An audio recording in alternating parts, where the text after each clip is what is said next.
کیا معیز جو ایک دفعہ آیا تھا اسی لیے آیا تھا؟ اس کے ذہن میں جھمکا سا ہوا۔ پزل کے سارے ٹکڑے ایک ساتھ جڑنے لگے۔ آرزو نے کہا تھا کہ وہ ہمایوں کو اس سے چھین لے گی۔ محمل کو سجا سنورا اور ہنستا بستا دیکھ کر شاید شدید حسد کی آگ میں جلنے لگی تھی۔ اس سے اس کو خوشیاں برداشت نہیں ہو رہی تھی، اور پھر اسد چاچا کی ناگہانی موت کے بعد یقیناً وہ لوگ مالی کرائسس کا شکار ہوئے ہوں گے۔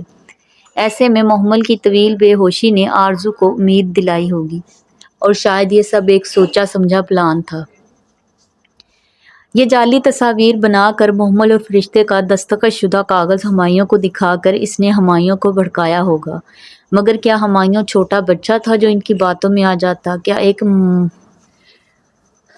ایک منجھا ہوا پولیس آفیسر اس قسم کے بچگانہ کھیل کا شکار بن سکتا تھا؟ کیا بس اتنی سی باتوں پہ ہمایوں اتنا بزدل ہو گیا تھا؟ اپنی بیوی سے دوری اور آرزو سے بڑھتا ہوا التفات، پزل کا کوئی ٹکڑا اپنی جگہ سے غائب تھا، پوری تصویر نہیں بن رہی تھی۔ اس نے بے اختیار ہو کر سر دونوں ہاتھوں میں تھما لیا، دماغ چکرا کر رہ گیا تھا۔ بی بی تسی ٹھیک ہو؟ بلکہ اس نے اس کا شانہ ہلایا تو وہ چونکی۔ ہاں مجھے باہر لے جاؤ۔ اس نے جلدی سے تصاویریں لفافے میں ڈالی، مبادا بلکہ انہیں دیکھ نہ لے۔ پزل کا کوئی ٹکڑا واقعی غائب تھا۔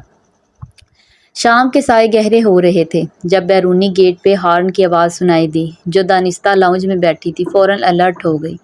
ہمایوں کی گاڑی زن سے اندر داخل ہونے کی آواز آئی، پھر لوگ کی کھٹ کھٹ۔ وہ سر جھکائے بیٹھی تمام آوازیں سنتی گئی، یہاں تک کہ دروازے کے اس طرف بوٹوں کی چھاپ قریب آ گئی۔ اس نے بے چینی سے سر اٹھایا۔ وہ اندر داخل ہو رہا تھا، یونیفارم میں ملبوس تھا، کیپ ہاتھ میں لیے۔ وہ چند قدم چل کر قریب آیا، اسے وہاں بیٹھا دیکھ کر لمحے بھر کو رکا۔ السلام علیکم، مجھے آپ سے بات کرنی ہے، اس نے آہستہ سے کہا۔ بولو۔ وہ اکھڑے تیوروں سے سامنے کھڑا ہوا۔ آپ بیٹھ جائیں۔ میں ٹھیک ہوں، بولو۔ محمل نے گہری سانس لی اور الفاظ ذہن میں مجتمع کیے۔ مجھے صرف ایک بات کا جواب چاہیے ہمایوں، بس ایک بار مجھے بتا دیں کہ میرے ساتھ آپ ایسا کیوں کر رہے ہیں؟ آنسو کا گولہ اس کے حلق میں پھنسنے لگا تھا۔ کیا کر رہا ہوں؟ آپ کو لگتا ہے آپ کچھ نہیں کر رہے؟ علیحدگی چاہتا ہوں، یہ کیا کوئی جرم ہے؟ وہ سنجیدہ اور بے نیاز تھا۔ مگر آپ اتنے بدل کیوں گئے ہیں؟ آپ پہلے تو ایسے نہیں تھے۔ نہ چاہتے ہوئے بھی وہ شکوہ کر بیٹھی۔ پہلے میں کھاٹ کا الو تھا جس کی آنکھ میں پٹی بندھی تھی، ہوش اب آیا ہے، دیر ہو گئی ہے مگر خیر۔ ہو سکتا ہے کسی نے اب آپ کی آنکھوں پہ پٹی باندھ دی ہو۔ آپ مجھے صفائی کا ایک موقع تو دیں۔ اس نے سوچا تھا وہ اس کی منت نہیں کرے گی، مگر اب وہ کر رہی تھی۔ وہ شخص تھا جسے اسے بے حد محبت تھی، وہ اسے نہیں چھوڑنا چاہتی تھی۔ صفائی کا موقع ان کو دیا جاتا ہے جن پر شک ہو، مگر جن پہ یقین ہو ان پہ صرف حد جاری ہوتی ہے۔ وہ بہت چبا چبا کر بولا تھا۔ یہ آپ کی اپنائی بنائی گئی حدود ہیں ایس پی صاحب، لوگوں کو ان کے اوپر نہ پرکھیں۔ کھوٹے کھرے کو الگ کرنے کا پیمانہ دل میں ہوتا ہے، ہاتھوں میں نہیں، کہیں آپ کو پچھتانا نہ پڑ جائے۔ کھوٹے کھرے کی پہچان مجھے بڑی دیر سے ہوئی ہے محمل۔ بی بی جلدی ہوتی تو اتنا نقصان نہ اٹھاتا۔ ان 3 ماہ میں پہلی دفعہ اس نے محمل کا نام لیا تھا۔ وہ اداسی سے مسکرا دی۔ اگر میں کوئی کھوٹی ہوں تو جس کے پیچھے مجھے چھوڑ رہے ہیں اس کے کھرے پن کو بھی ماپ لیجیے گا، کہیں پھر دھوکہ نہ ہو جائے۔ وہ تم سے بہتر ہے۔ چند لمحے خاموش رہ کر وہ سرد لہجے میں بولا، اور ایک گہری چبھتی ہوئی نگاہ اس پر ڈال کر سیڑھیوں کی طرف بڑھ گیا۔ وہ نم آنکھوں کے ساتھ اسے زینے چڑھتے دیکھ رہی تھی۔ آج ہمایوں نے اپنی بے وفائی پہ مہر لگا دی تھی۔ وہ ڈریسنگ ٹیبل کے سامنے برش لیے مغموم گمسم سی بیٹھی تھی جب فرشتے نے کھلے دروازے سے اندر جھانکا۔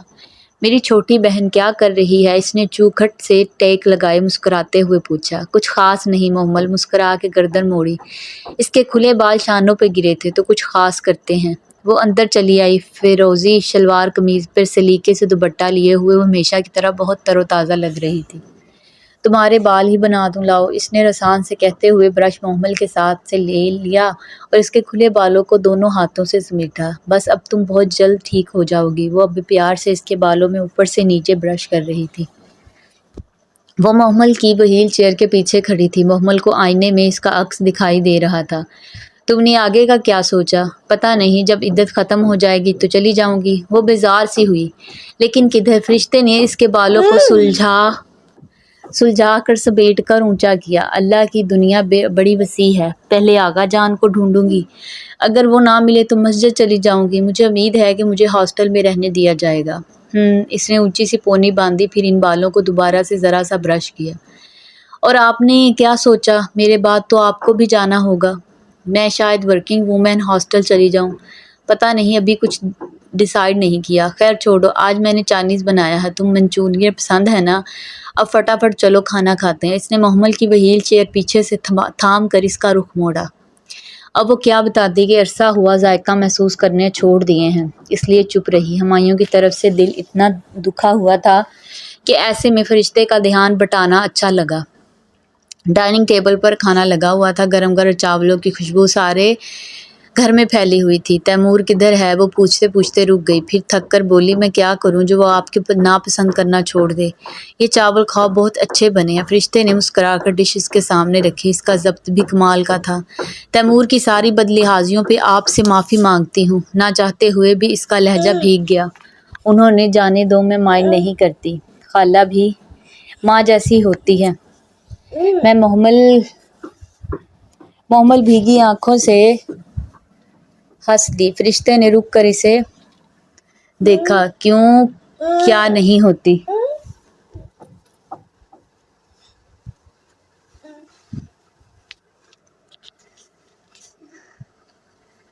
میرے بھانجے نے ہی ہیں، ورنہ ضرور اپنے رائے دیتی، لیکن چونکہ رسول صلی اللہ علیہ وسلم نے یہی فرمایا تو آف کورس ٹھیک ہے۔ کیا فرشتے الجھی؟ یہی کہ خالہ ماں جیسی ہوتی ہے، یہ ایک حدیث ہے نا؟ وہ اچھا، مجھے بھول گیا تھا۔ فرشتے سر جھٹک کر مسکرا دی اور چاول اپنی پلیٹ میں نکالنے لگی۔ وہ اپنی دانستگی میں ہمایوں کے گھر میں اس کا آخری دن تھا۔ کل دوپہر اس کی عدت کو 3 قمری ماہ مکمل ہو جانے تھے اور تب وہ شرعی طور پر ہمایوں کی بیوی نہ رہتی اور پھر اس گھر میں رہنے کا جواز بھی ختم ہو جاتا۔ آج وہ صبح اترتے ہوئے لان میں آ بیٹھی تھی۔ چڑیا اپنی مخصوص بولی میں کچھ گنگنا رہی تھی۔ گھاس شبنم سے گیلی تھی، سیاہ بادلوں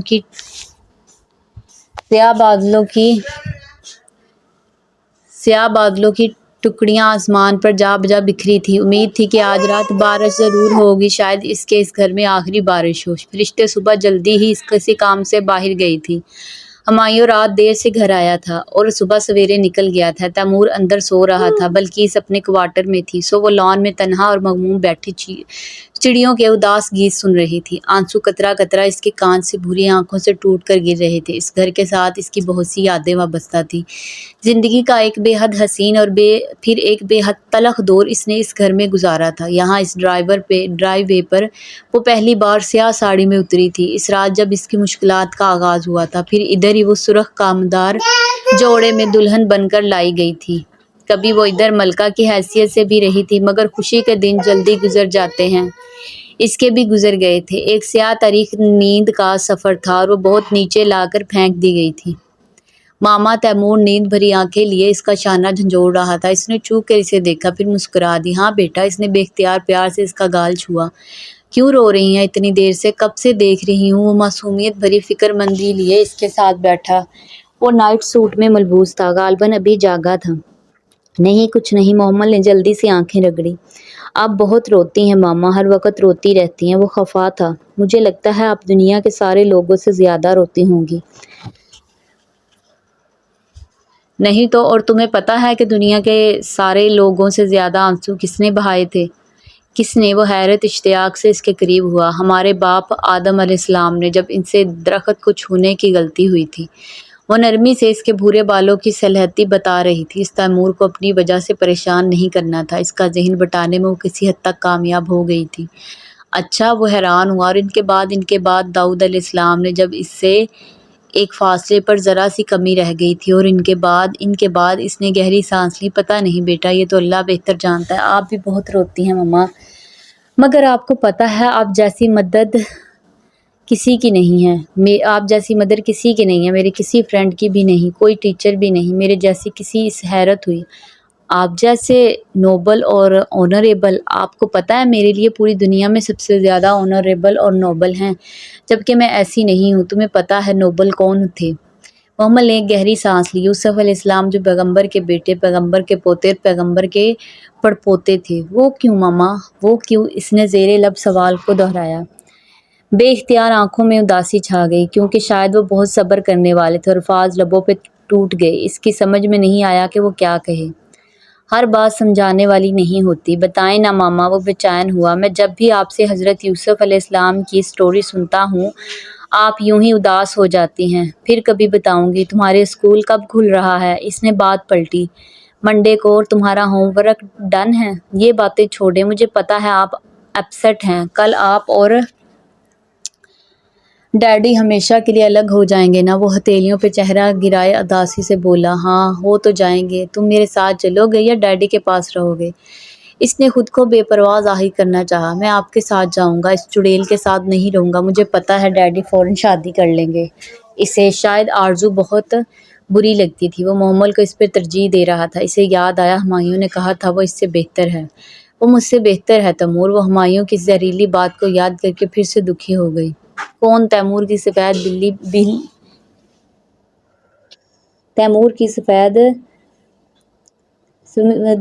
سفید بلی بھاگتی ہوئی اس کے قدموں میں آ بیٹھی تھی۔ وہ جھک کر اسے اٹھانے لگا۔ آرزو بہت سوچا تھا کہ بچے سے یہ معاملہ ڈسکس نہیں کرے گی، مگر رہ نہیں سکی۔ آرزو آنٹی۔ تیمور بلی کو بازوؤں میں اٹھا کر سیدھا ہوا۔ وہ جو آپ کی کزن ہیں، جو ادھر آتی ہیں؟ ہاں وہی۔ وہ آپ سے اچھی تو نہیں؟ بالکل نہیں۔ وہ سوچ کر نفی میں سر ہلانے لگا۔ پھر تمہارے ڈیڈ کیوں اس سے شادی کرنا چاہتے ہیں؟ کیا تم اسے ماں کے روپ میں قبول کر سکو گے؟ کتنی خود کو سمجھایا تھا کہ بچے کو درمیان میں انوالو نہیں کرے گی، مگر ہمایوں کی اس روز کی بات کہیں اندر چبھ رہی تھی۔ لیکن پھر کہہ کر خود ہی پچھتائی۔ چھوڑو، جانے دو، یہ بلی ادھر دکھاؤ۔ مگر تیمور الجھا سا اسے دیکھ رہا تھا۔ بلی ابھی تک اس کے بازوؤں میں تھی۔ ڈیڈو آرزو آنٹی سے شادی کر رہے ہیں؟ اس کی آواز میں بے پناہ حیرت تھی۔ تمہیں نہیں پتا؟ آپ کو یہ کس نے کہا ہے؟ وہ کنفیوزڈ بھی تھا اور حیرت زدہ بھی۔ تمہارے ڈیڈی نے بتایا تھا، اور ابھی تو تم خود کہہ رہے تھے کہ وہ اس سے شادی کر لیں گے۔ تیمور اسی طرح الجھی آنکھوں سے اسے دیکھ رہا تھا۔ موٹی بلی اس کے ننھے ننھے ہاتھوں سے پھسلنے کو بے اب کسمسا رہی تھی۔ آرزو آنٹی سے نہیں مما، ڈیڈی تو ان سے شادی نہیں کر رہے۔ مگر تیمور کی بات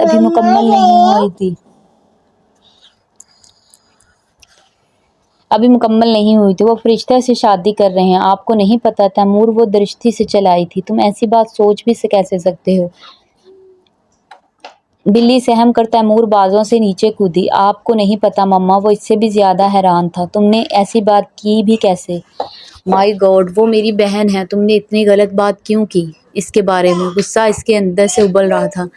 وہ گمان بھی نہیں کر سکتی تھی کہ تیمور ایسا کہہ سکتا ہے۔ ماما آپ بے شک ڈیڈی سے پوچھ لیں، فرشتے سے پوچھ لیں، وہ دونوں شادی کر رہے ہیں۔